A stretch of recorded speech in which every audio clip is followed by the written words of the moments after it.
¿Qué tal? Buenas noches, sean bienvenidas y bienvenidos a nuestra edición central de este miércoles 19 de agosto del 2026. Quienes le acompañamos, Luis Francisco Blandón y Andrea Romero. Es un gusto saludarte, Andrea, a esta hora de la noche. A todos ustedes, gracias por sintonizarnos en nuestro multimedio. Mucho que comentar, vamos de inmediato con nuestros titulares de la jornada. Como primer titular tenemos: comunidades indígenas de Colombia exigen de manera inmediata soluciones ante la falta de la presencia de las instituciones en los territorios más afectados.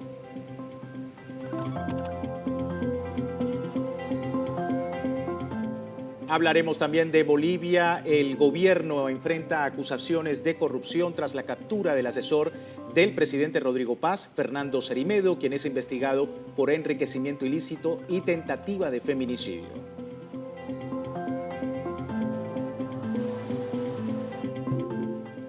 Una nueva orden judicial permitió al aumento de redadas migratorias del ICE en los principales barrios hispanos de Nueva York, en Estados Unidos.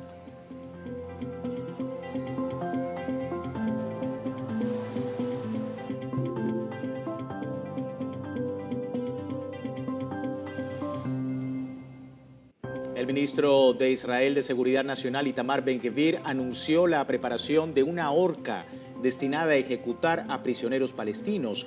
¿Qué dicen los medios? ¿Qué dicen los titulares? Más adelante en Enclave Mediática.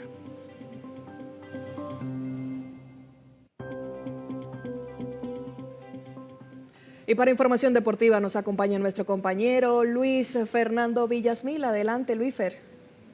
Buenas noches, gracias Luis, gracias Andrea. Y bueno, la selección de Venezuela debutó con triunfo en el Mundial de Voleibol Masculino Sub-17. Esta y otras informaciones más adelante en nuestro segmento deportivo.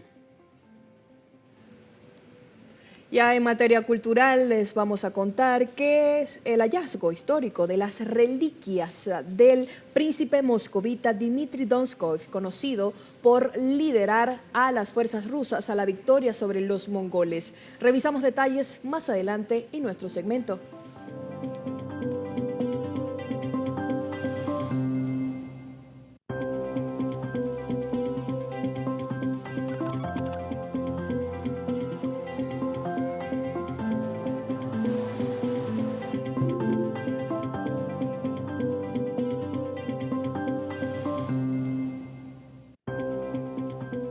También el adelanto de la noticia desde Perú, nuestro compañero Ramiro Angulo. Ramiro, adelante.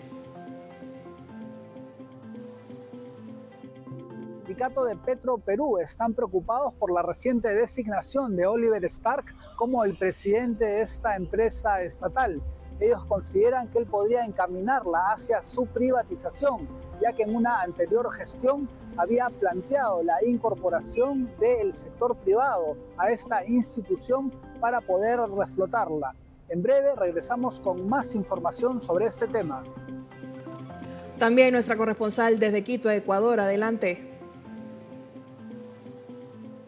Hola, qué gusto. Así es, en Ecuador diversas agrupaciones indígenas, agrupaciones sociales respaldaron al presidente de la Confederación Nacional de Organizaciones Campesinas Indígenas Negras y Montubias, FENOCIN, Guido Perugachi, y denunciaron persecución política tras la decisión de una jueza de aceptar el pedido de prisión de fiscalía que impulsa un proceso penal en su contra. Las organizaciones indígenas aseguran que el dirigente está protegido por sus comunidades, mientras la orden de captura sigue vigente. Les contamos detalles más adelante. Gracias, Elena, por la información. Más adelante contigo, Elena Rodríguez, desde Ecuador. Comenzamos nuestra edición central hablando de Colombia. La Unidad Nacional para la Gestión del Riesgo de Desastres ofreció un balance de los daños registrados tras el terremoto el pasado 10 de agosto. Allí nuestra corresponsal Tatiana Portela en Bogotá con más detalles de esta información. Adelante, Tatiana. Más detalles de esta información, adelante. ¿Qué tal? Un saludo muy especial para usted y para todos nuestros televidentes. Pues bien, señalarles que a pesar de, digamos, de la situación y de la evidencia de las cifras de parte de la unidad de gestión de riesgo, señalar que hoy las comunidades siguen insistiendo, por lo menos las más apartadas, comunidades indígenas en el departamento del Chocó, Antioquia y del Cauca, señalan que 10 días después del terremoto, de este sismo de 7.4, todavía no han recibido ayuda institucional del gobierno nacional. Por eso entonces hoy es el llamado a poder empezar esta fase de reconstrucción junto con el pueblo. El llamado entonces es a poder, entregar insumos a la Organización Nacional Indígena en términos de reconstrucción. Pero para que podamos ampliar toda esta información, lo que están pidiendo las organizaciones nacionales indígenas, incluso el monitoreo y el censo que ellos ya están realizando en los territorios, hemos preparado para ustedes la siguiente nota.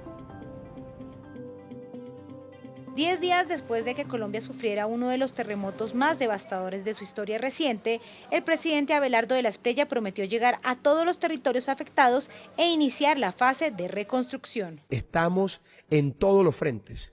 Primero fue salvar vidas. Ahora debemos atender a quienes lo perdieron todo y comenzar la reconstrucción. Sin embargo, dicha promesa de ayuda estatal oficial aún no llega a varias comunidades originarias. La Organización Nacional Indígena de Colombia, ONIC, reporta comunidades en riesgo y más de 2.300 viviendas destruidas o averiadas. Ante la emergencia y la falta de respuesta institucional, los pueblos indígenas lanzaron su propia campaña de reconstrucción. Afortunadamente nosotros como organización tenemos un sistema de monitoreo territorial indígena y ese sistema nos ha permitido identificar cómo están nuestras comunidades en los territorios. Así podemos nosotros identificar quiénes están los más afectados y así le estamos dando como prioridad. Por ejemplo, en este momento hemos llegado al Chocó, ahí tenemos 4 organizaciones allá afectadas. En este momento nuestras comunidades están bajo la lluvia, no tienen garantía de dónde refugiarse. La segunda fase y el llamado es para que nos ayuden gobierno nacional, gobierno internacional, con solidarizarse en ayudas para poder nosotros darle todas las garantías a nuestros pueblos indígenas para que vuelvan a reconstruir sus viviendas, escuelas, porque en ese momento todos estamos bajo la intemperie. ¿Cuál es la ayuda? Con una teja de zinc, con lo que ustedes consideren necesario para volver a levantar sus viviendas. ¿Cuál es la mano de obra? En nuestras comunidades siempre hemos tenido nosotros el interés, la valentía de nosotros volvernos a levantar.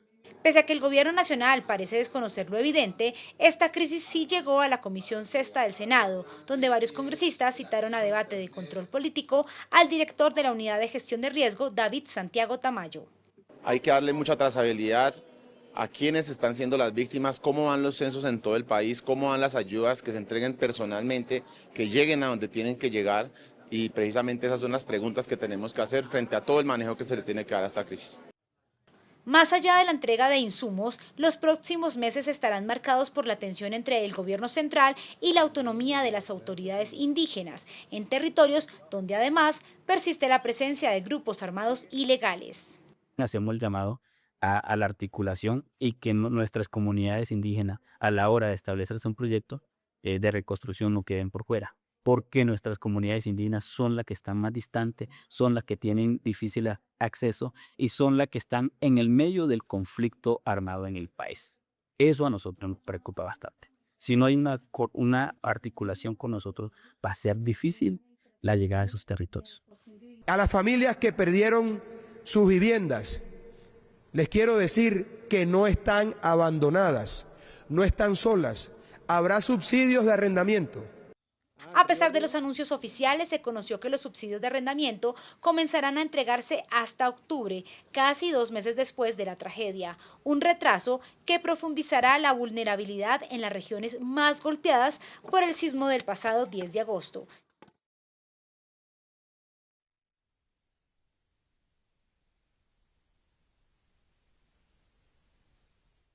Preliminar del día de hoy por parte de la Unidad Nacional de Gestión del Riesgo. Estamos hablando que actualmente hay 312 personas fallecidas. De esas, 4.380 tienen, una afectación en términos de salud. También hablar sobre las viviendas que han sido destruidas por cuenta del sismo. Estamos hablando de 29.680 y 134.282 viviendas averiadas. Un censo que sin duda, ya lo ha dicho el presidente Abelardo de la Espriella, irá aumentando, y eso es, lo que está en medio de este debate, y es que mientras se va conociendo las viviendas afectadas, también el censo, y es por eso que señalan que, cuáles van a ser los recursos que se van a destinar en términos de subsidio para las personas. si se va a esperar hasta 2 meses para poder atender a las personas que hoy incluso no tienen ni siquiera un refugio. Por eso entonces seguiremos al tanto sobre estas y otras de las noticias que acontecen en medio del sismo que se presentó el pasado lunes aquí en Colombia.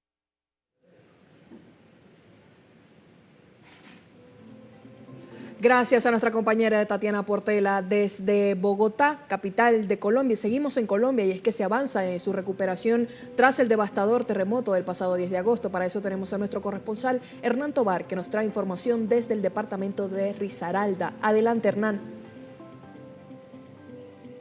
Un saludo para ustedes y para toda la teleaudiencia que nos ve a través de las pantallas de Telesur y nos sigue a través de nuestra multiplataforma informativa. Efectivamente, nosotros seguimos en el departamento de Risaralda, pero nos hemos desplazado, hemos abandonado su capital Pereira y nos hemos desplazado hasta uno de los municipios afectados precisamente por el terremoto del pasado 10 de agosto, La Virginia.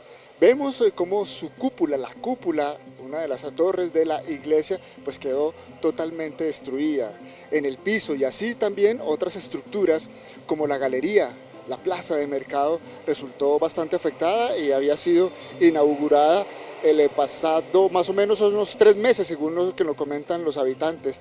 Alrededor de 740 personas están afectadas, viviendas alrededor de con colapso o con posible colapso 60. Hemos hecho un recorrido por diferentes barrios, por diferentes sectores, y pues se ve la afectación. Algunas personas no quieren abandonar sus enseres, sus viviendas, pues uno por miedo a lo que pueda pasar, al robo de los mismos, así corran riesgo, no quieren abandonarlos, y pues dicen que no van a los albergues, no van a los refugios y estarán aquí muy pendientes. Pero para que nos comente un poco el panorama de lo que ocurrió ese día, nos encontramos con uno de los habitantes de La Virginia. ¿Me recuerda su nombre, por favor, y en qué sector vive usted?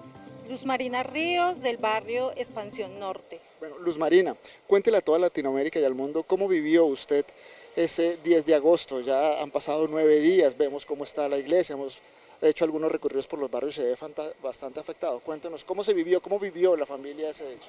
Bueno, realmente esto es muy conmovedor, afecta emocionalmente a todos los seres humanos, ¿cierto? A nivel pues de Colombia, a nivel nacional y obviamente pues acá en mi municipio. La población y como familia pues estuvimos muy angustiados todos.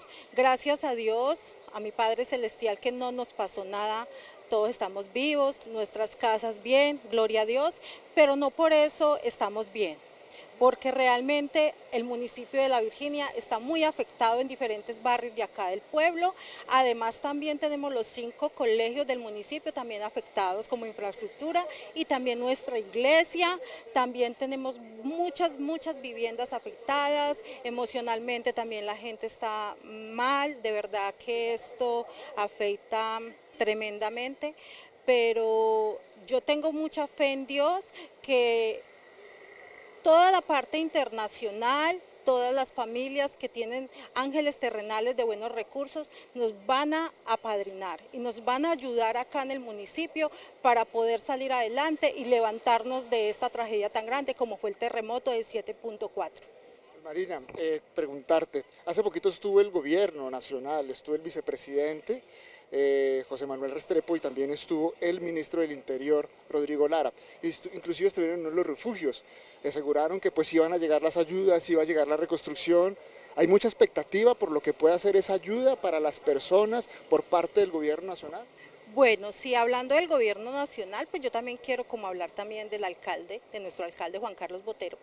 Realmente él es una persona muy dadosa y acá está también al pendiente también con su equipo de trabajo en el albergue y pendiente de las familias. Sabemos que hay muchas familias y que en este momento ya hicieron un censo correspondiente como a todas las afectaciones que hubieron en el pueblo, pero que también esta población, hay de pronto algunos que están autoalbergados que son penosos y no se acercan a la alcaldía municipal. A ellos los invito a que todos fuimos afectados de una manera u otra, emocionalmente, y también ustedes que fueron también de pronto que estaban pagando un arriendo, que todo eso, creo que el gobierno nacional también ya dijo que también les va a brindar también una ayuda.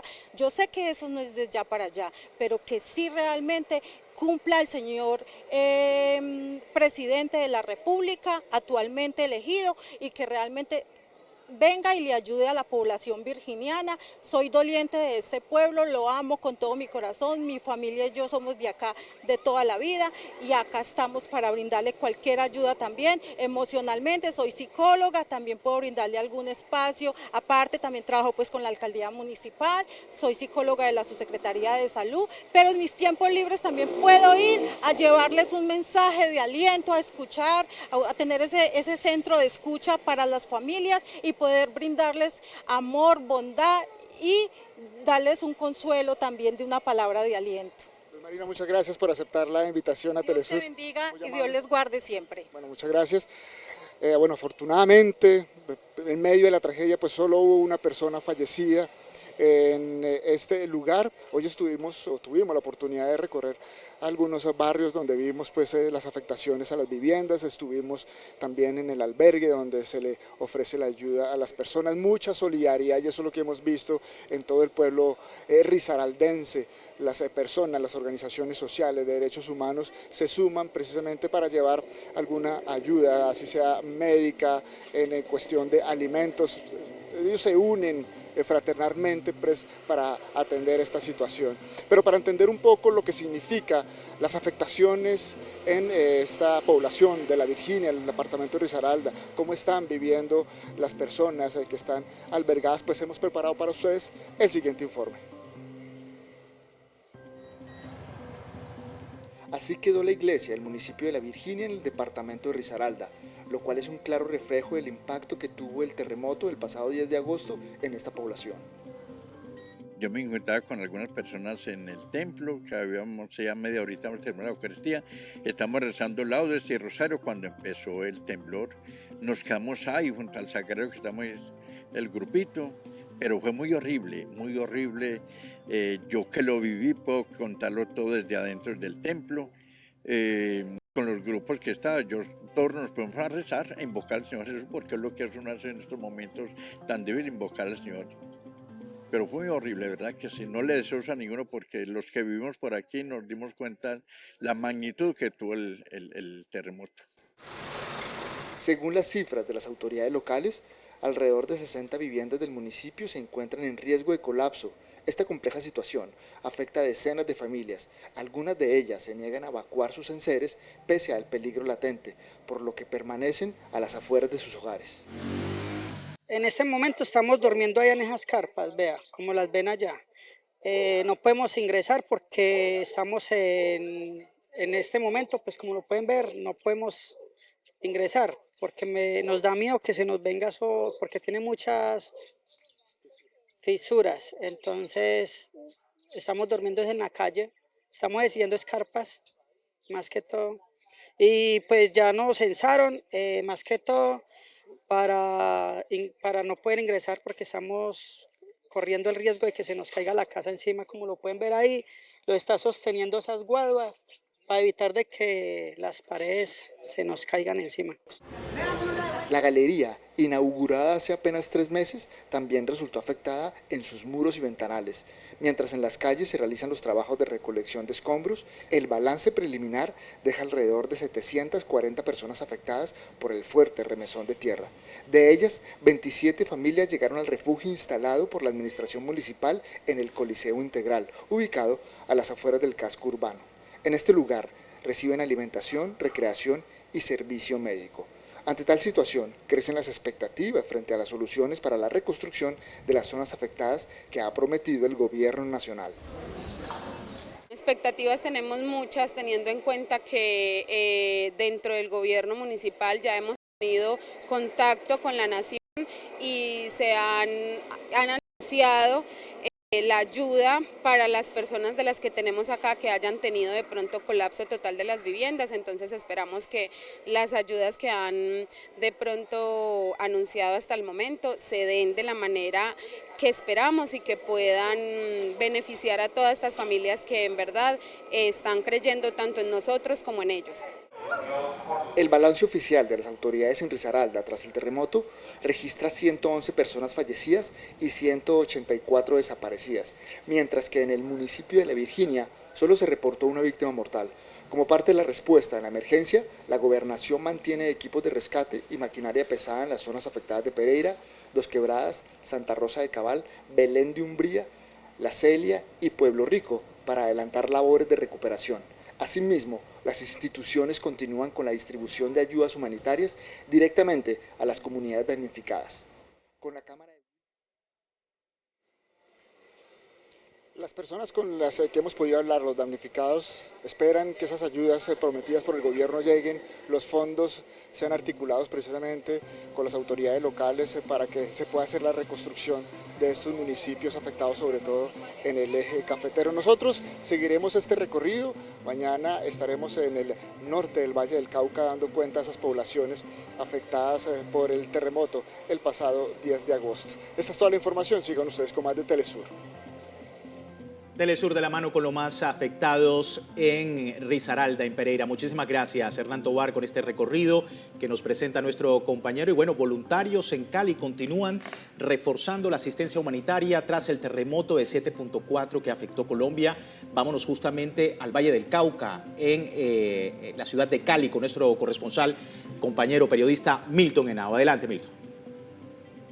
Hola Luis, saludo para usted. Pues sí, efectivamente, hemos vuelto a Torres de Limonar. El primer sitio que visitamos en medio de esta tragedia fue uno de los sitios que en primera instancia se reportaron por parte de las autoridades de las consecuencias graves que se habían sufrido en el marco de este terremoto de 7.4 que sacudió este país. Hemos regresado aquí porque nos han reportado por parte de las autoridades que en horas de la tarde se encontró una persona sin vida aquí, y de otro lado en este momento se está trabajando por parte del Cuerpo Técnico de Investigación de la Fiscalía, pero también por parte de la Defensoría del Pueblo respecto a otra persona que se ha hallado.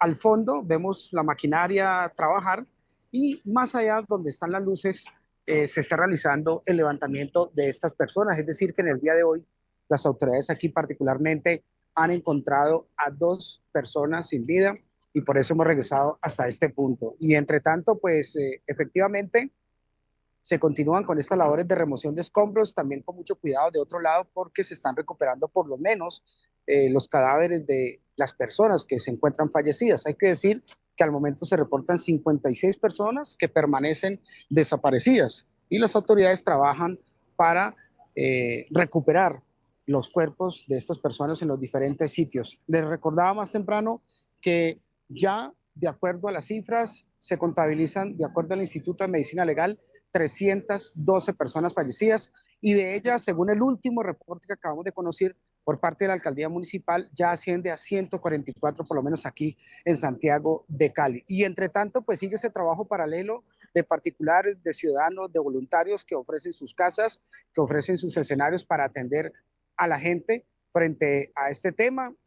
Decía más temprano también algunos de ellos que pues ha habido mucho anuncio alrededor de los decretos de emergencia económica, de desastre natural, desde el gobierno nacional hasta el gobierno departamental y local, pero que al momento no ha existido nada de manera concreta frente, en primera instancia, de los censos. Recordemos que aquí por lo menos se han reportado 7.300 anotaciones de ciudadanos que han expresado que sus casas están averiadas y solamente se ha llegado a cerca de 2.000 personas registradas o censadas para saber el estado, primero de las viviendas, segundo también saber dónde están pernotando estas personas, que en su mayoría sabemos que están donde familiares, pero otras a través de estos albergues voluntarios de gente que ofrece para que pueda llegar y pues pasar la noche y pasar estos días mientras el gobierno avanza en una solución de fondo que pues entre otras cosas se ha demorado y tampoco por parte de la ciudadanía se ha escuchado, digámoslo, una solución concreta, sobre todo en el tema de vivienda. Hay otro aspecto muy importante y es que en Santiago de Cali más o menos existen unos 220.000 estudiantes matriculados, de ellos por supuesto ninguno está asistiendo a clases en este momento. Se espera que el próximo lunes 24 de agosto vuelvan las clases en su gran mayoría en las instituciones que quedaron en pie, que no sufrieron afectaciones, pero otro tanto tendrá que hacerlo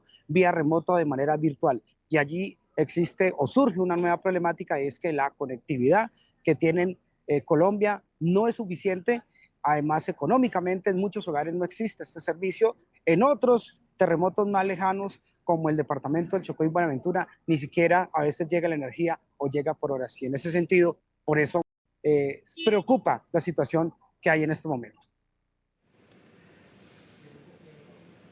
Gracias, Milton, por esta información desde Cali en esta entrega de Edición Central. Gracias por acompañarnos. Nosotros avanzamos.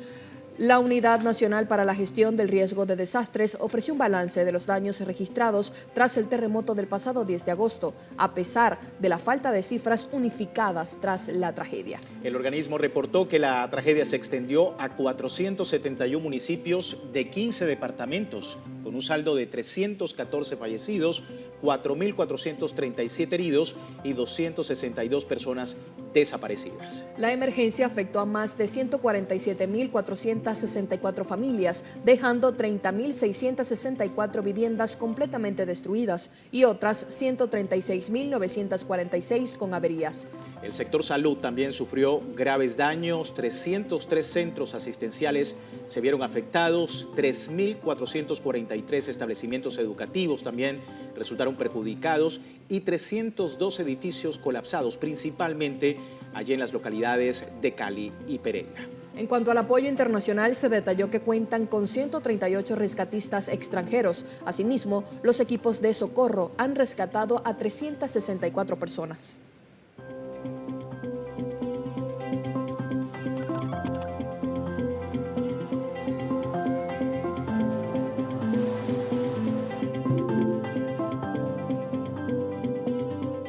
Y el presidente de Colombia, Abelardo Espriella, anunció que tomó la decisión de decretar estado de emergencia económica, lo que le confiere a su administración poderes económicos especiales que, según denuncian movimientos sociales, estarían destinados a crear nuevos tributos para que sean los contribuyentes colombianos quienes asuman el precio de la reconstrucción nacional. Le informo también a la opinión pública, como lo anuncié hace unos días al país, que he tomado la decisión de decretar la emergencia económica para enfrentar las consecuencias del terremoto que lamentablemente sufrimos el 10 de agosto. Hoy, en el Consejo de Ministros, a partir de las 5 de la tarde, firmaremos, quien les habla, junto a todos los ministros de despacho, el respectivo decreto madre de emergencia económica. Abelardo del Espriella, presidente de Colombia, reiteró que el país atraviesa una supuesta crisis fiscal, sin presentar prueba alguna, como parte de sus acusaciones al gobierno saliente de Gustavo Petro, en medio de la tragedia que afecta al país. Pero Colombia enfrenta hoy una realidad fiscal extraordinariamente difícil, la más compleja de toda nuestra vida republicana. Actualmente cerca de 1 de cada 3 pesos del recaudo tributario se destina al pago de la deuda pública. Hace 10 años era aproximadamente 1 de cada 6. La deuda bruta supera el 60% del Producto Interno Bruto y el déficit fiscal continúa ejerciendo una enorme presión sobre las finanzas de la nación. Asimismo, Abelardo del Espriella anunció su intención de desmontar el legado social de su antecesor, reduciendo gastos a programas sociales impulsados por la administración de Gustavo Petro y considerados como no prioritarios para su administración. Vamos a revisar y a reducir gastos asociados a programas de la administración anterior que no sean prioritarios frente a las necesidades actuales del país. Y al mismo tiempo buscaremos fuentes complementarias de financiación. Ahora cruzamos la frontera y nos vamos hasta Venezuela, que bajo el liderazgo de la presidenta encargada, Delcy Rodríguez, se llevó a cabo la reapertura de comercios estratégicos en el estado La Guaira, tras el doblete sísmico del pasado 24 de junio. Como parte de este impulso, la jefa de Estado gestionó a través de la banca pública y privada la entrega de 478 financiamientos destinados a emprendedores y sectores productivos de la entidad, permitiendo así que puedan retomar sus operaciones y fortalecer el tejido comercial local. Durante el acto, la presidenta destacó con optimismo que se está viendo el renacimiento de La Guaira, reflejando la voluntad del gobierno bolivariano de seguir apostando por la recuperación y el bienestar del pueblo guaireño. Envió además un abrazo solidario a quienes sufrieron la pérdida de seres queridos y agradeció la unidad del pueblo para recuperarse y seguir caminando.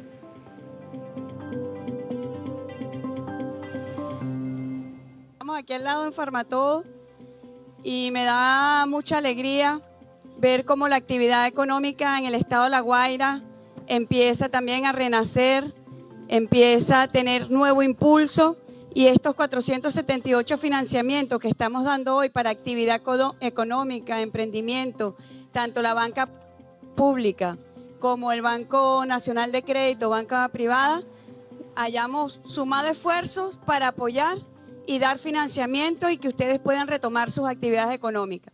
Este es el camino que tenemos, recuperar, renacer. Y estamos viendo el renacimiento de La Guaira, la recuperación. Con esta información vamos a una breve pausa en nuestra edición central. Al regreso le comentamos sobre Bolivia. El gobierno de Rodrigo Paz enfrenta acusaciones de corrupción mientras la Fiscalía abre un segundo proceso de investigación contra Fernando Cerimedo, quien fungía como asesor presidencial. Ya regresamos.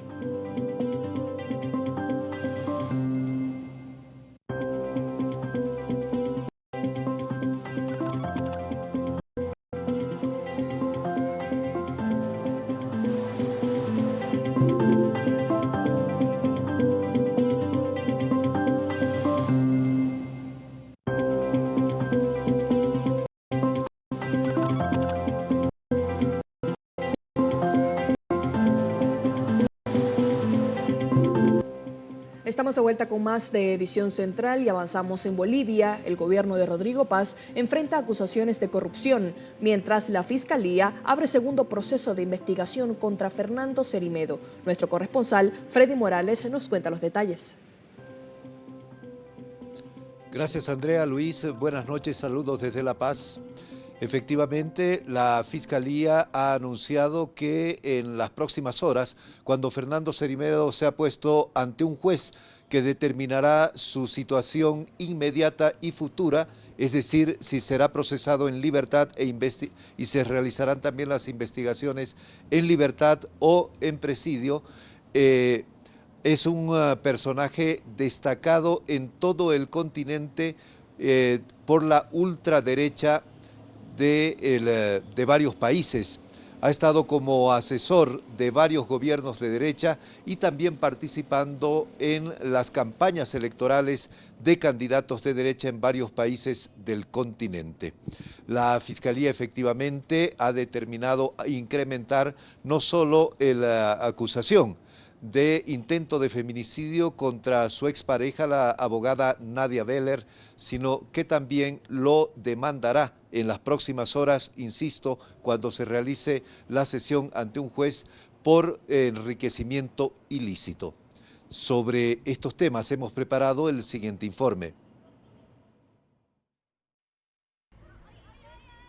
El gobierno del presidente Rodrigo Paz intenta minimizar la influencia del argentino Fernando Cerimedo en las decisiones del gobierno de Bolivia. Sin embargo, son cada vez más rotundos los testimonios contrarios.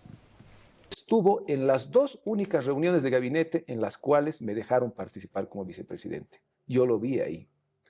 Imagínense, Cerimedo participaba más en las reuniones que el propio vicepresidente que fue electo democráticamente.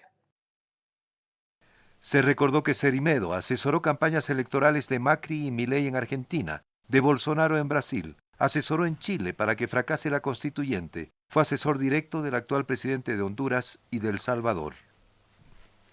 Él funda una agencia que se llama Numen Publicidad, que es donde es socio con Brad Parscale. Parscale es un norteamericano que estuvo en la campaña de Trump, en la última campaña de Trump, y es el que tiene y maneja todas las granjas de bots que hay para manejar e influenciar la opinión pública.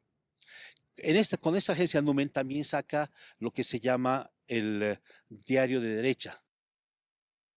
Cerimedo está acusado por su expareja sentimental, Nadia Beller, de contratar a dos sicarios para asesinarla. los que le asestaron 3 disparos. Veller señala a Cerimedo como el operador del gobierno en corrupción relacionada con el narcotráfico, la compra irregular de combustibles y contrabando de oro. Ni siquiera sabemos sobre la situación migratoria del señor, y de comunicador estratégico pasó a manejar negocios en yacimientos, negocios con minería y otro tipo de actividades, y lo convirtieron en una especie de operador del presidente. Eso es lo que tiene que explicar el gobierno. Cerimedo fue detenido horas después del intento de asesinato de su expareja. El gobierno del presidente Rodrigo Paz ha rechazado y calificó como arriesgadas y sin pruebas las indicaciones de Veller, que añaden un nuevo escándalo a la aún breve administración del presidente Paz. Yo creo que es un clavo más al ataúd. No sé si será el último, pero definitivamente le afecta al gobierno de Rodrigo Paz. Le afecta porque su credibilidad cada vez más disminuida, ahora ya está casi en cero. En las redes sociales el escándalo ya ha sobrepasado, digamos, las proporciones previsibles. Así que está metido en un gran lío el gobierno. Está metido en un gran lío porque se acaba de ir a la cárcel nada menos que el asesor principal, el asesor de mayor confianza del presidente, y eso es muy grave.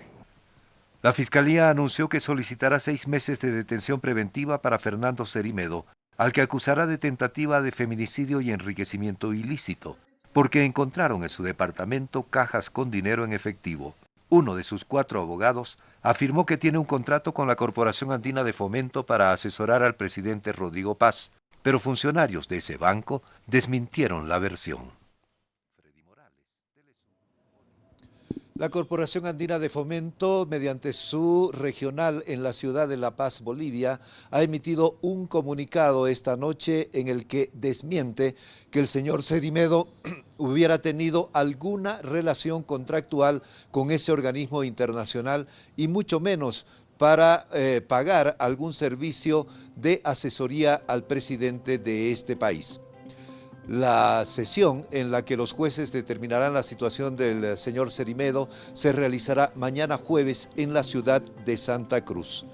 La señora Nadia Veller, que es la víctima en este caso de un intento de asesinato en la ciudad de Santa Cruz, y ella misma atribuye la situación a su expareja, el señor Cerimedo, ha dicho hoy a medios de comunicación locales que uno de los objetivos del atentado que sufrió hace 48 horas aproximadamente fue robarle su celular, donde están muchas de las pruebas que ella tiene sobre el supuesto o los supuestos actos de corrupción de autoridades del gobierno al más alto nivel.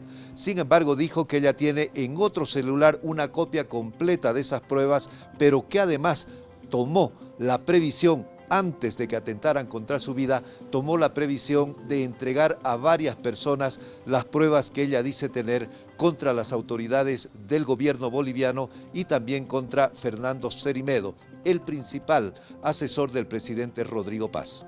Retorno con ustedes.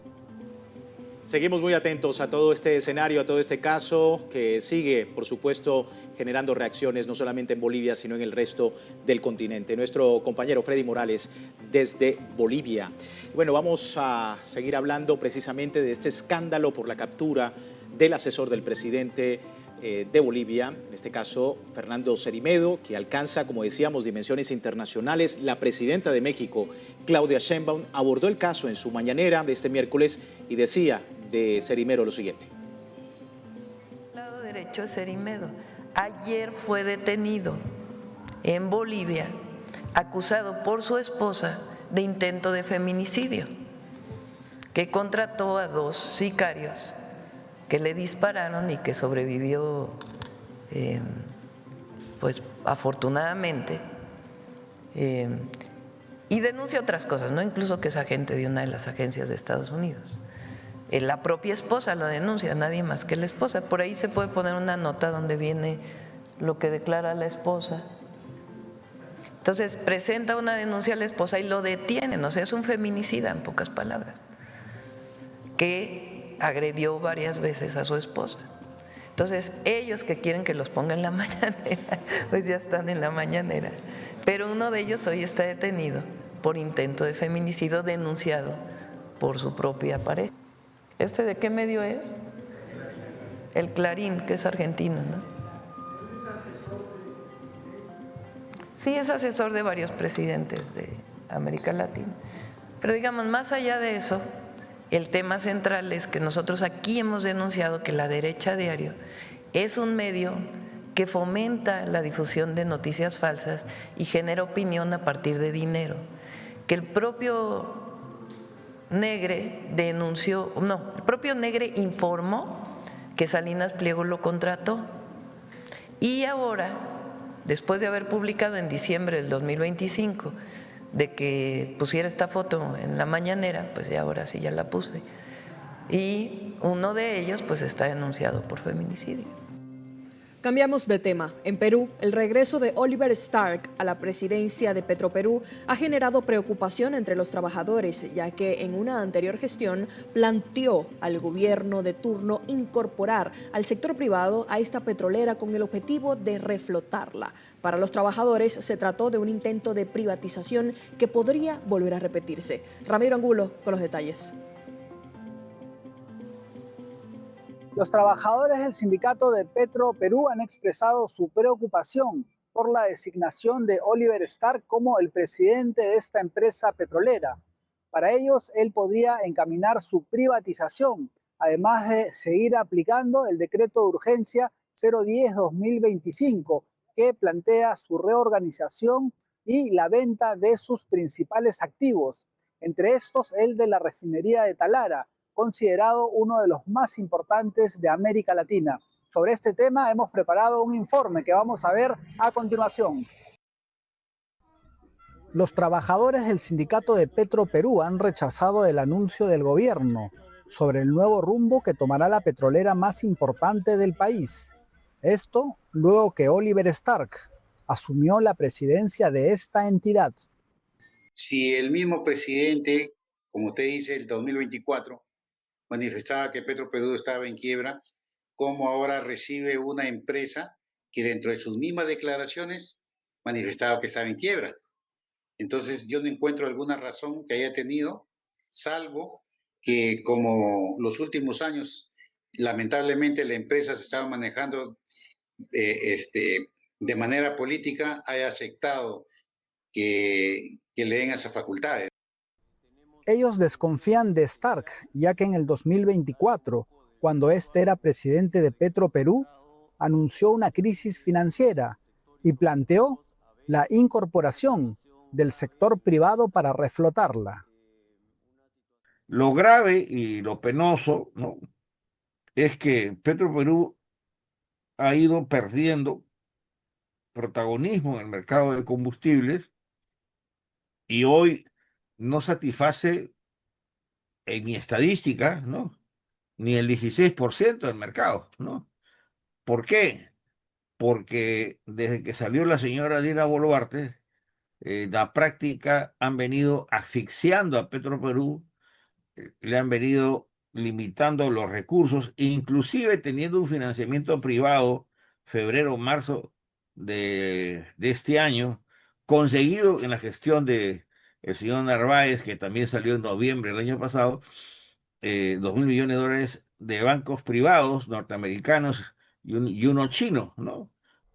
Critican también el decreto 010-2025, que planteó la reorganización a través de Proinversión, entidad adscrita al Ministerio de Economía, que para los expertos no tiene experiencia en materia de hidrocarburos.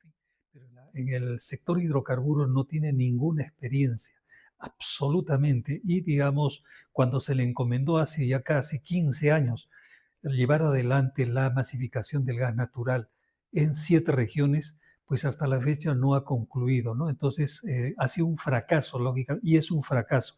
En consecuencia, me parece que allí sí ha habido un desliz. Ya son más de 7 meses desde que se aplica la reorganización y los miembros del sindicato cuestionan que hasta ahora no hay resultados económicos ni operativos positivos. Yo sí le sugiero al ministro, ¿no?, al señor Cuba, que se reúna con las organizaciones sindicales, que nosotros conocemos el problema. Como le dije, los trabajadores no somos el problema, somos la solución. Queremos demostrarle cómo levantar la empresa. Entonces, pero queremos también que, así como menciona, también las cosas sean transparentes, ¿no? El respeto a los derechos laborales, ¿no? Y el respeto también a la empresa, que es una empresa, ¿no? Energética para el mercado, ¿no? A nivel nacional, internacional. Los trabajadores no se oponen a una reforma, pero aseguran que antes se requiere una auditoría forense desde el 2010 para corregir errores de gestión y luego recuperar competitividad.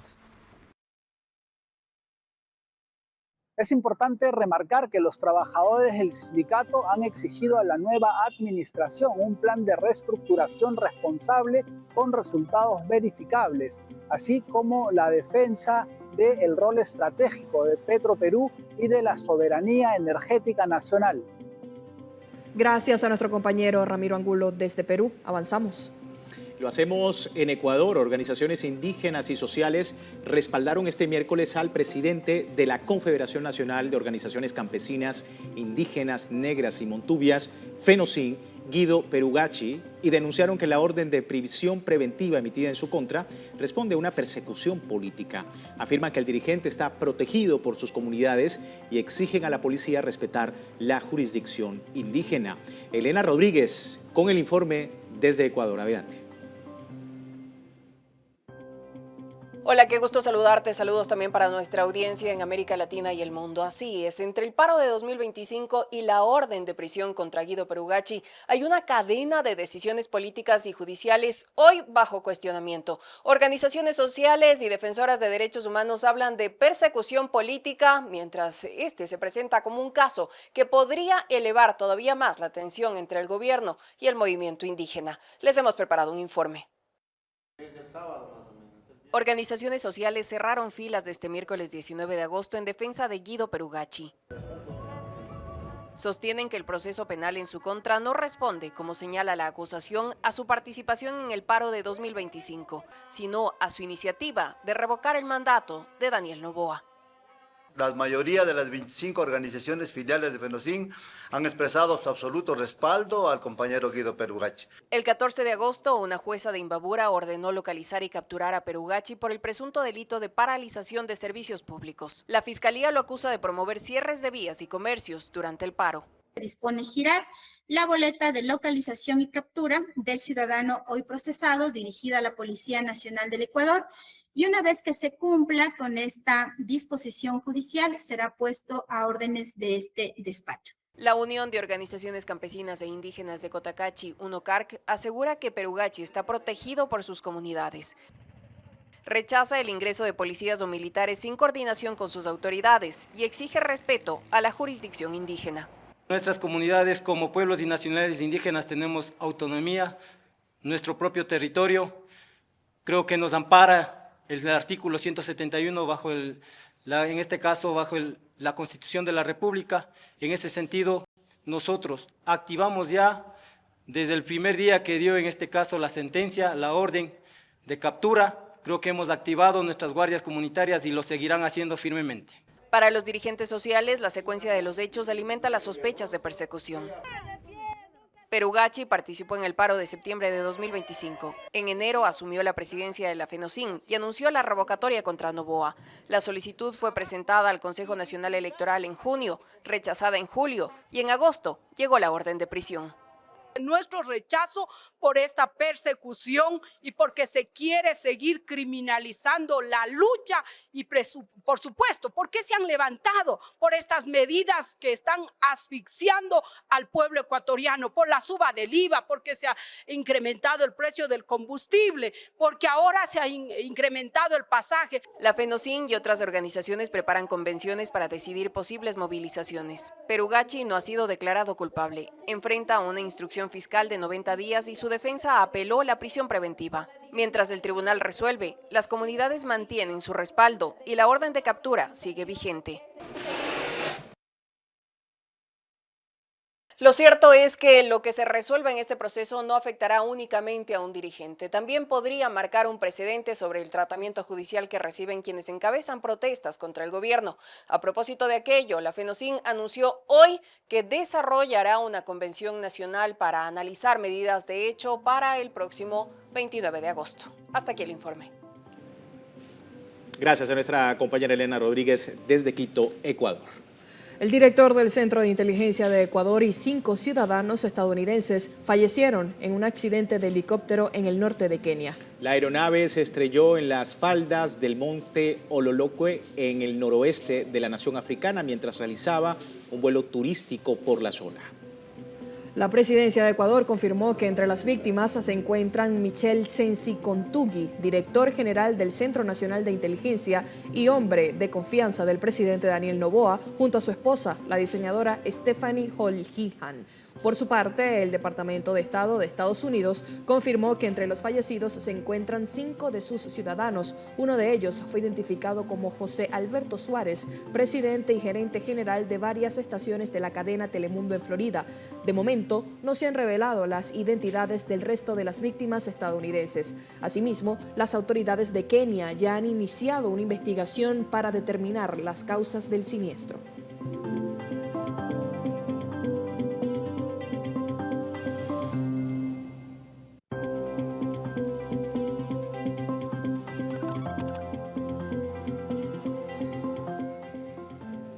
Y a través de un comunicado, la Presidencia de Ecuador expresó lo siguiente. Presidencia de la República del Ecuador expresa su profundo pesar ante el fallecimiento de Michel Sensi Contugui, director general del Centro Nacional de Inteligencia, y su esposa Stephanie Hollihan. Asimismo, a través del comunicado, la presidencia ecuatoriana menciona: en este momento de profundo dolor, el gobierno nacional extiende sus más sentidas condolencias a sus familiares, seres queridos y allegados, a quienes acompaña con respeto, solidaridad y afecto.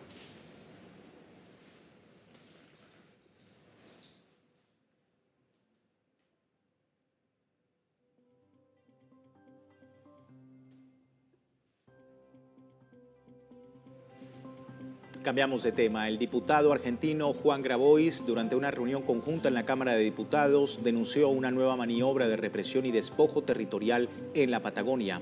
Los pobladores de las comunidades Lof Quinjiqueu y Lof Melo, en la provincia de Neuquén, enfrentan un desalojo violento de sus tierras ancestrales, ejecutado en favor de un terrateniente extranjero.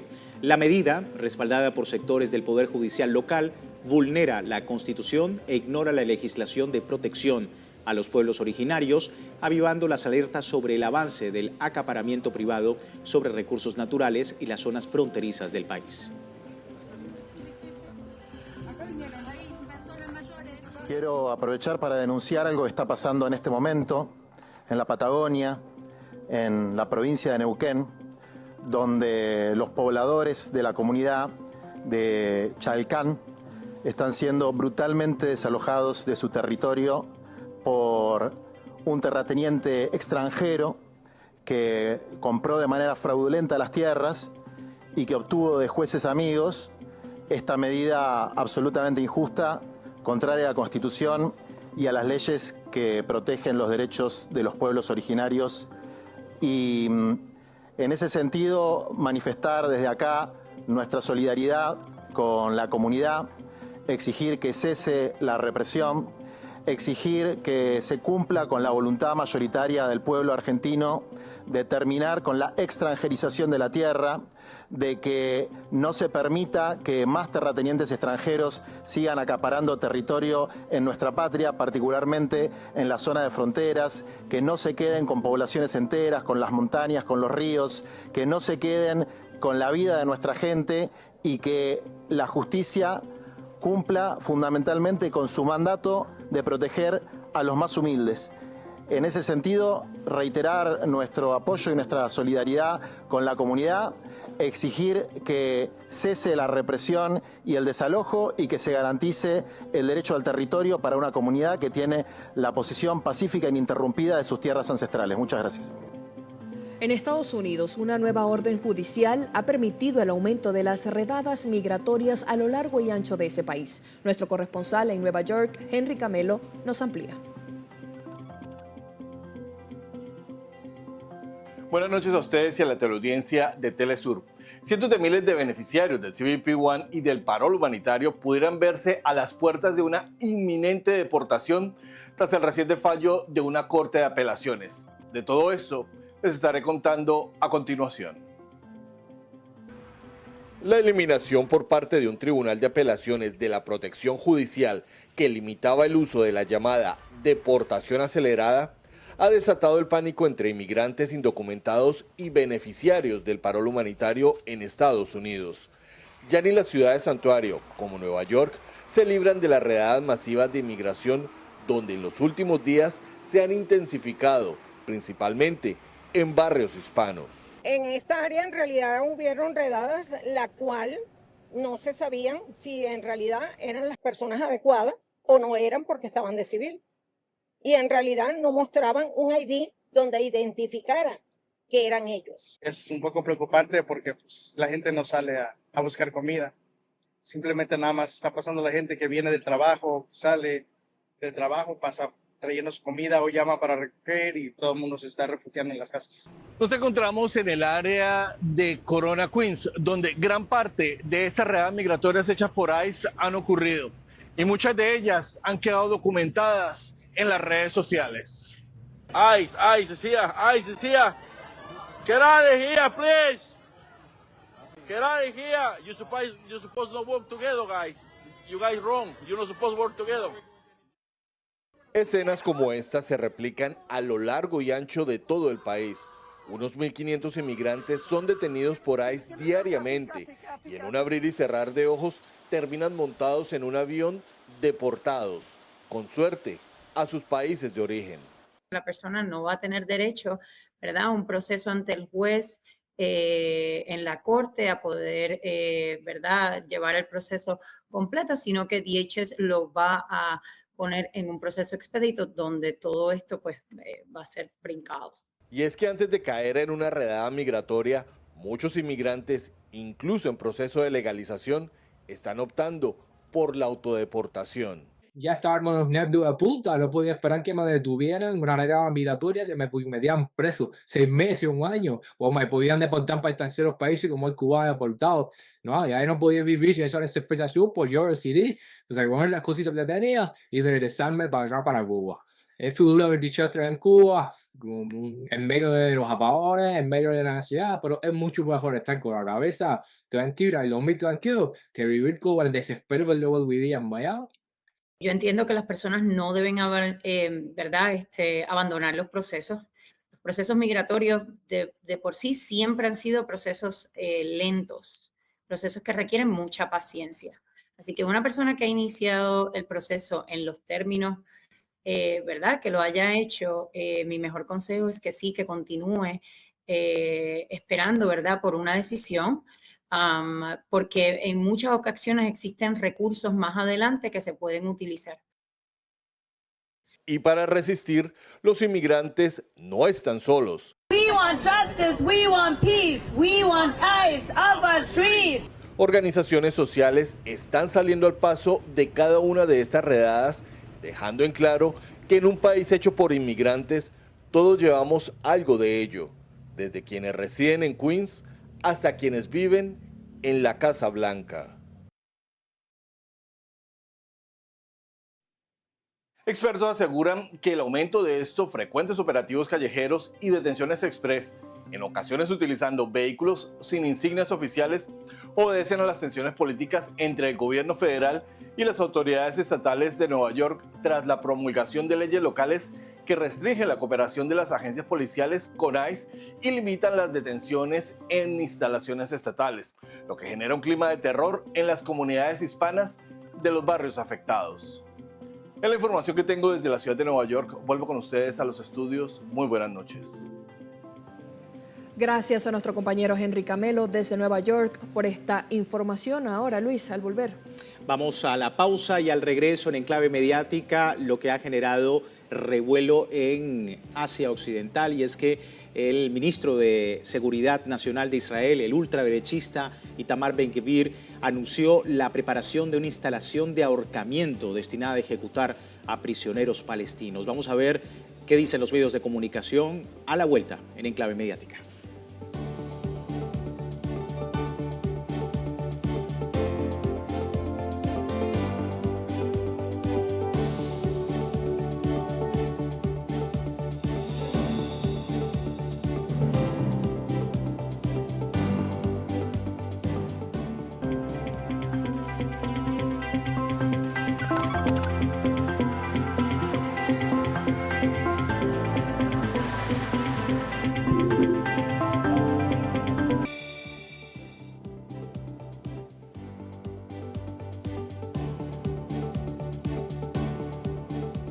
Gracias por seguirnos en Edición Central. Hoy en Enclave Mediática nos posicionamos en Israel. El ministro de Seguridad Nacional, Itamar Ben-Gvir, anunció que ese país ha comenzado a construir un patíbulo destinado a aplicar la pena de muerte mediante ahorcamiento a palestinos acusados de algún delito. Vamos a ver. El ministro israelí de Seguridad Nacional, Itamar Ben-Gvir, anunció el inicio de las obras para construir un patíbulo destinado a aplicar la pena de muerte por ahorcamiento a determinados condenados. A través de un video mostró los avances de la estructura de madera y metal, ubicada dentro de un pabellón penitenciario en el centro del país.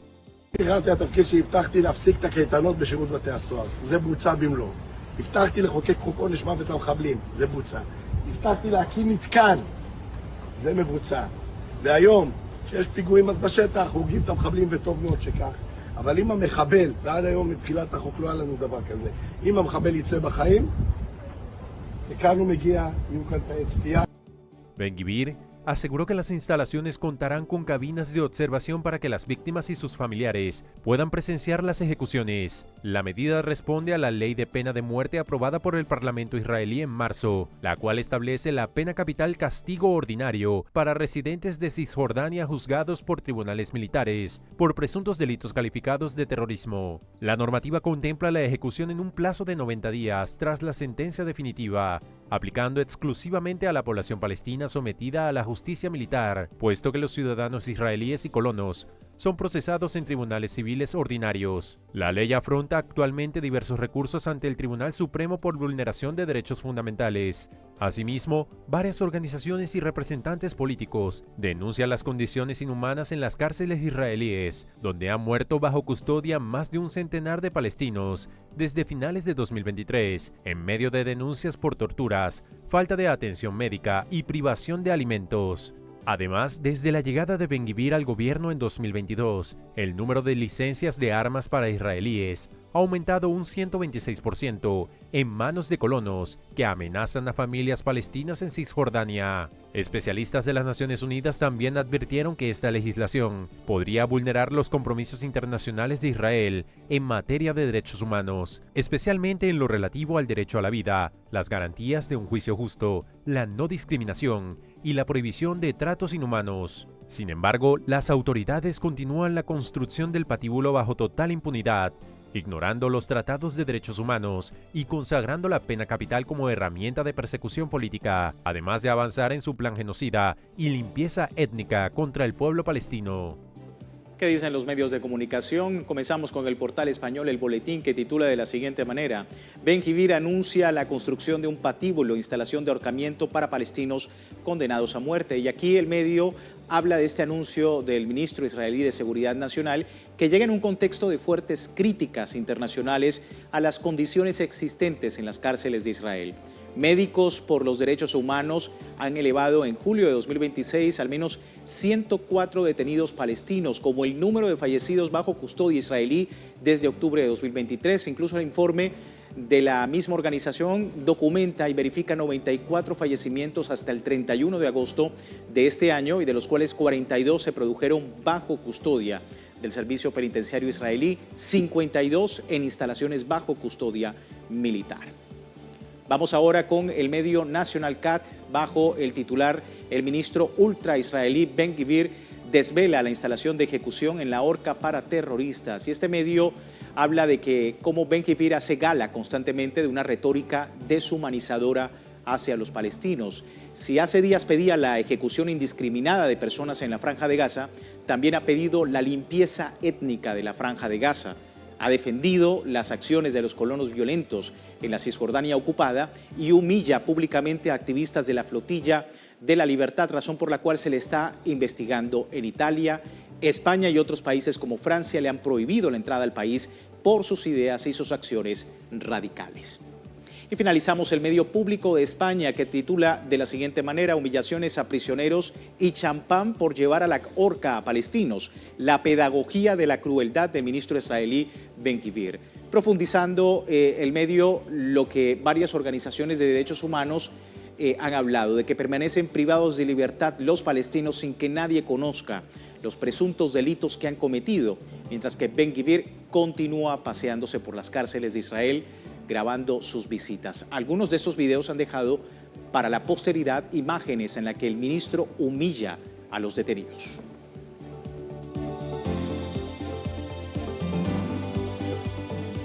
Atentos al escenario en Israel con toda esta información. Nosotros finalizamos en Clave Mediática. Le pido que se quede con nosotros en edición central más adelante.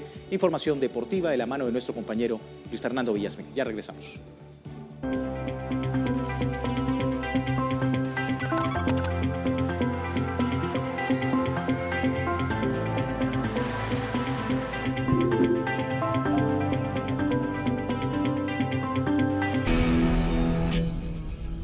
Buenas noches, damas y caballeros, bienvenidos a nuestro segmento deportivo acá en Edición Central. Vamos con las acciones del Mundial de Voleibol Masculino Sub-17, porque la selección de Venezuela debutó con triunfo ante la anfitriona Qatar en Doha, 3-0. Así que tras su consagración en la Copa Panamericana de Voleibol, el combinado venezolano llegó con mucha expectativa a este torneo y no defraudaron con un gran debut ante Qatar por el Grupo A. Los venezolanos mostraron disciplina en cancha, con una potencia en su saque y una gran efectividad en el bloque, viéndose dominantes durante todo el partido para llevarse el triunfo con parciales del doble 25-16 y 25-23. El más destacado por Venezuela fue Diego Rondón con 14 puntos, 13 en ataque y 1 en bloqueo. Tras este triunfo, el equipo sudamericano ahora deberá enfrentar en su segundo encuentro a Túnez, que viene de derrotar a Chile, y este encuentro será este próximo sábado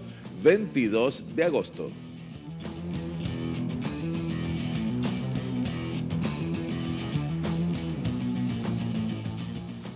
Por su parte, el ciclista mexicano Isaac del Toro del Team Emirates firmó un inicio formidable en la edición 40 del Tour de Alemania al imponerse en el prólogo inaugural disputado en Bad Orb. Veamos. El recorrido de la prueba contó con un trazado de 2,6 kilómetros caracterizado por tramos técnicos, un ascenso inicial desde la rampa de salida y curvas exigentes que demandaron la máxima concentración. Del Toro detuvo el cronómetro en 3 minutos 8.8 segundos, alcanzando una velocidad promedio cercana a los 49,8 kilómetros por hora. Con esta victoria, el talentoso pedalista se vistió con el maillot de líder de la clasificación general y se convirtió en el primer ciclista de México en liderar la clasificación general en la historia de la ronda alemana. El certamen continuará este jueves 20 de agosto con la primera etapa en línea. Un largo trayecto de 215,3 kilómetros que partirá desde Bad Orb con destino en Schwarzwald. Por su parte, el regatista brasileño Eric Scheidt se coronó campeón mundial sub-17 de la clase ILCAP 6 en Dinamarca tras dominar la competencia y superar por amplio margen a sus perseguidores. Así que el regatista brasileño Eric Scheidt, hijo del legendario medallista olímpico Robert Scheidt, se coronó campeón mundial juvenil de la clase ILCA 6 en Aarhus, Dinamarca, a lo largo de las 12 regatas disputadas. El joven atleta mostró un gran dominio y regularidad, manteniéndose desde el inicio en los primeros lugares y asegurando el título con 39 puntos perdidos. Así que superó ampliamente al español Nico Palau y al italiano Lorenzo Girotti, a pesar de haber tenido su peor desempeño en la última prueba del certamen. Su sólida ventaja acumulada le permitió descartar ese mal resultado y sellar una victoria histórica que lo consagra, además su excelente momento deportivo tras haber conquistado recientemente el torneo europeo en Grecia.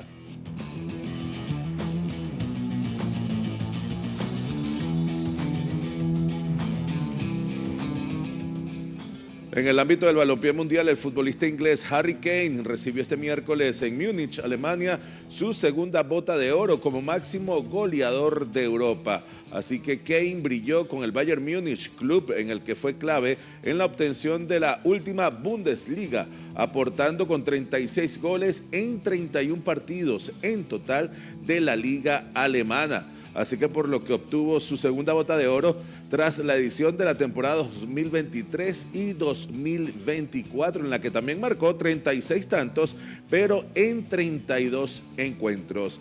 Cabe resaltar que solo el argentino Lionel Messi con 6 botas de oro y el portugués Cristiano Ronaldo con 4 han superado la barrera de los 2 galardones, mientras que otros 11 futbolistas, incluido ahora Kane, acumulan 2 conquistas en una lista en la que también aparece el polaco Robert Lewandowski, entre otros.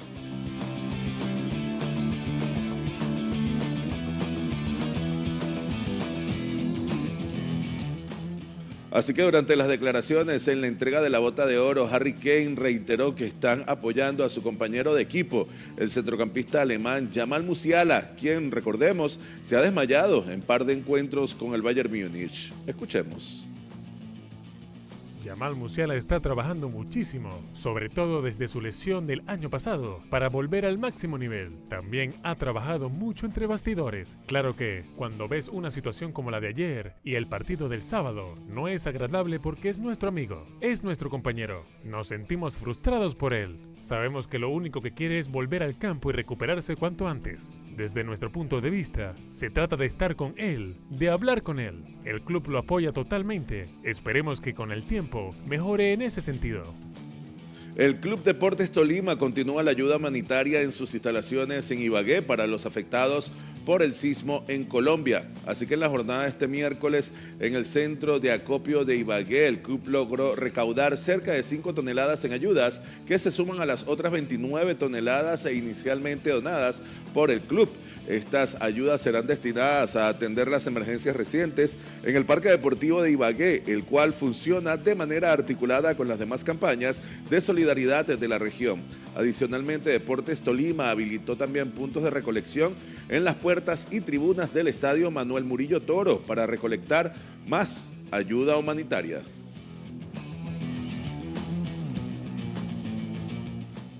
Y a propósito, otros equipos que continúan apoyando con esta ayuda son el equipo argentino del River Plate y el Deportivo Santa Fe, que a través de sus fundaciones y centros de acopio hicieron llegar a través de la Cruz Roja Colombiana donaciones que serán transportadas en las comunidades más afectadas por el sismo.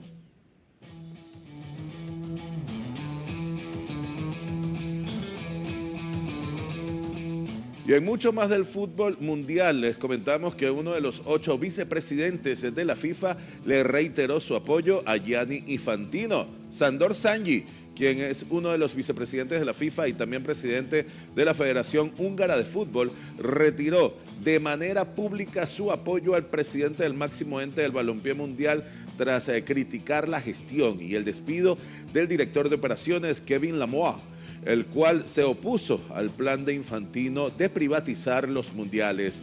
Para Sanji, el despido es, según sus propias palabras, la gota que colma el vaso y apunta a graves deficiencias en el juicio profesional, los estándares éticos y las habilidades de liderazgo.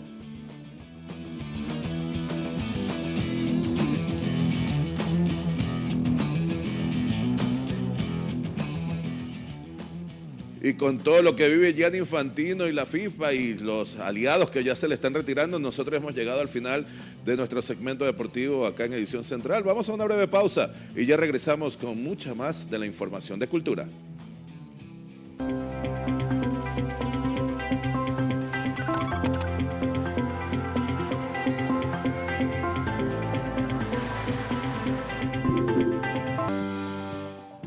Iniciamos nuestro espacio cultural de Edición Central ampliando el titular, y es que en Moscú, Rusia, hallaron reliquias del príncipe moscovita Dmitri Donskoy, conocido por liderar y conducir a las fuerzas rusas a la victoria sobre los mongoles, un hallazgo que ocurrió después de 600 años de su muerte. Nuestra compañera Odette Díaz nos trae los detalles. Saludos, colegas. Gracias por el contacto. Las reliquias de Dmitri Donskoi, el príncipe moscovita que venció a los mongoles en el siglo XIV, han sido recuperadas en la Catedral del Arcángel del Kremlin de Moscú. La hazaña del príncipe en la crucial batalla de Kulikovo en el año 1380 abrió el camino para la liberación de Rusia del yugo tártaro-mongol. La Iglesia Ortodoxa canonizó al príncipe en 1988 por la victoria contra el general mongol Mamai a orillas del río Don el pasado mes de julio durante unos trabajos de restauración en la catedral sobre el lugar de sepultura de los grandes príncipes. Descubrieron por casualidad 3 sarcófagos, uno de los cuales se determinó que pertenece a Donskoi. Los estudios arqueológicos y antropológicos han confirmado recientemente la veracidad del hallazgo y los expertos determinaron que los restos del príncipe moscovita se conservaron en su totalidad a excepción del hueso calcáneo izquierdo. Tras el histórico descubrimiento, el patriarca Kirill de Moscú y de toda Rusia, jefe de la Iglesia Ortodoxa rusa, presidió un servicio de oración ante las reliquias en la Catedral del Arcángel. Hasta aquí los detalles de este descubrimiento arqueológico. Ahora devolvemos la señal. Gracias a nuestra compañera Odette Díaz, avanzamos. La presidenta de México, Claudia Sheinbaum, anunció posibles vías de ayuda para la editorial mexicana Ediciones Era, tras el anuncio de reducción de sus operaciones. A partir de la pandemia del COVID-19, la casa editorial redujo progresivamente las ventas ante el cierre de operaciones de varias librerías, logrando financiar solo algunos compromisos financieros. Sus directivos así anunciaron el posible cierre debido a la inviabilidad económica de mantener la empresa. Sin embargo, en un comunicado de última hora publicado este martes, la editorial precisó que no cerrará de manera definitiva. En este sentido, la presidenta de México, Claudia Sheinbaum, anunció que evaluará un posible apoyo para que la editorial siga operando de manera habitual.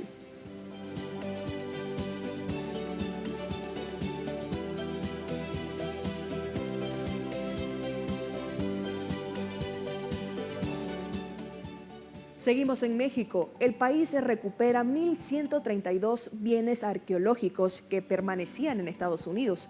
El proceso de cooperación involucró al Consulado General Mexicano en Boston, al Instituto Nacional de Antropología e Historia y a diversas instituciones académicas de Nueva Inglaterra. La colección incluye fragmentos cerámicos, malacates, figurillas, lascas de obsidiana y sílex, así como dientes de tiburón, todos provenientes del sureste de México. Estos objetos ofrecen gran información sobre las sociedades prehispánicas y su vida cotidiana. Esta restitución es considerada una de las más significativas en años y resalta la importancia de proteger el patrimonio cultural mexicano.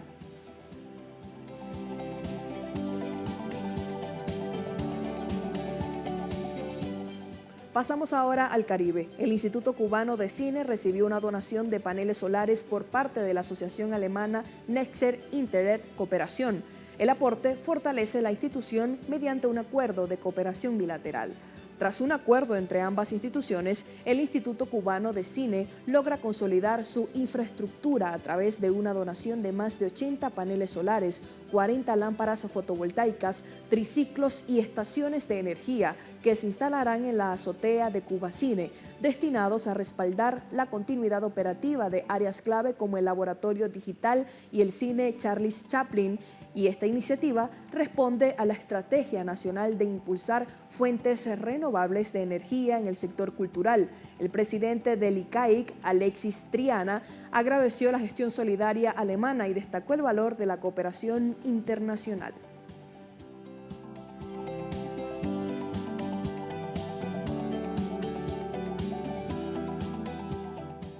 Dedicada al contrabajista Jimmy Maxwell, la 24ª edición del Festival de Jazz de Panamá en 2027 celebrará la música como vínculo de unión.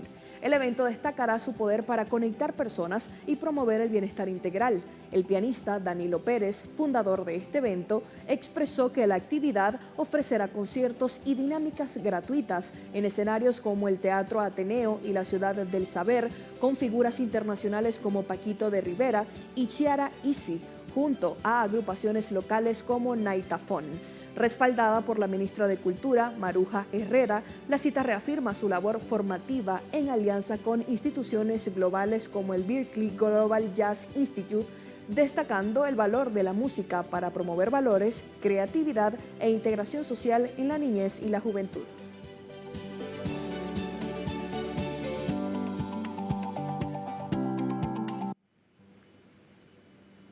Con una exitosa gira por Europa, Pascuala y La Vaca y Luciano Laterra presentan su nuevo concierto en Valparaíso.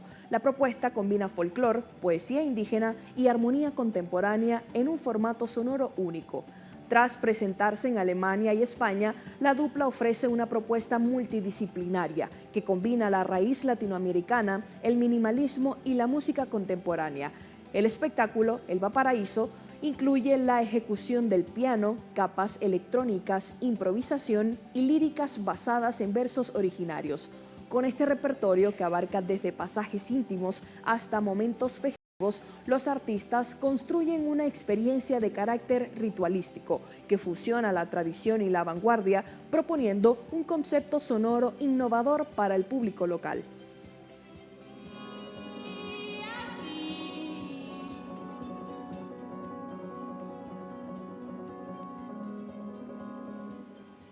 Escrita y dirigida por Ian Schiffres y Anna Schimmelman, la obra Derecho de Piso se presenta en la sala Caras y Caretas.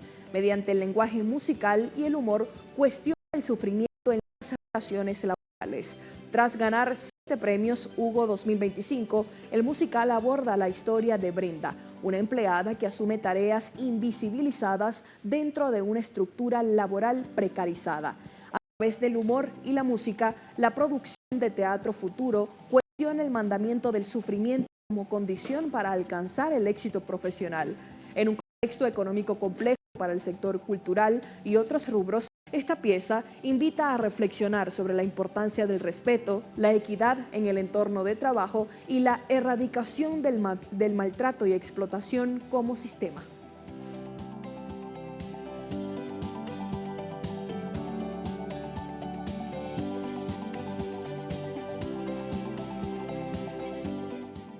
Y con esta información en materia de cultura finalizamos nuestra entrega de Edición Central. Una vez más, gracias por acompañarnos y por su sintonía cada noche a través de la señal de nuestra multiplataforma. Soy Andrea Romero, le invito a quedarse disfrutando de nuestra programación y será hasta la próxima.